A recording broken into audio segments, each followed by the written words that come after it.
राधे राधे महाराज जी। महाराज जी, मेरा प्रश्न है कि हम ऐसी कौन सी पूजा करें जिससे आपका स्वास्थ्य उत्तम रहे। आपकी सद्भावना है, आप वैसे हम स्वस्थ रहते हैं। ये अंदर का केवल भोग का विधान है कि हम स्वस्थ नहीं। अगर हमारा मन प्रसन्न है ना, और शरीर में पीड़ा, तो कोई फर्क की बात नहीं रहती।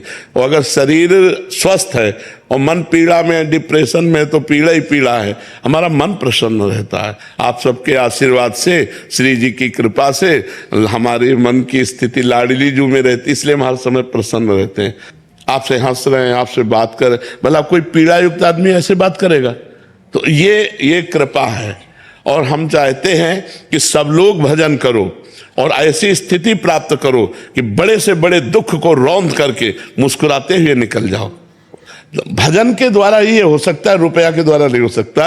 ये हर किसी परिस्थिति में हम दुख में मुस्कुराएं, ये केवल भगवान के बल से हो सकता है, और दूसरी परिस्थिति में। तो आपका ये जो सद्भाव है, यही हमको आगे बढ़ा रहा है, हमको दुख से बचा रहा है। आप लोगों की सद्भावना, और कुछ करने की जरूरत नहीं। ये जो आप सद्भावना कर रहे हो ना, कि आप स्वस्थ रहो, आप सुखी रहो, यही सद्भावना हमको स्वस्थ रख रही, सुखी रख रही। बकाया अब तो जब तक प्राण नहीं जाएंगे तब तक वो भोगना पड़ेगा, क्योंकि किडनी फेल हो चुकी है।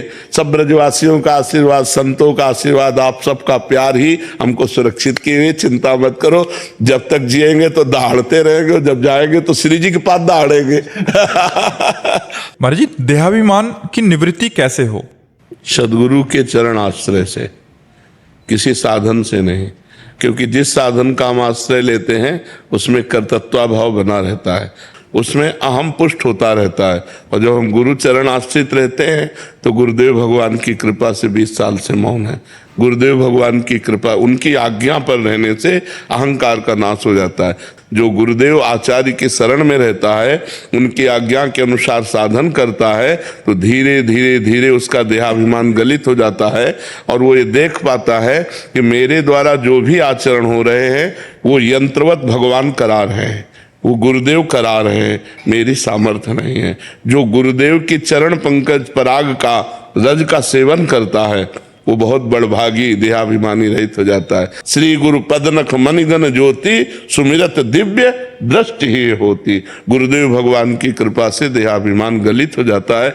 गुरुदेव भगवान की कृपा ही मोक्ष प्रदान करती है। गुरुदेव भगवान के वाक्य ही महामंत्र है। गुरुदेव भगवान की पूजा ही सर्वस्व पूजा है।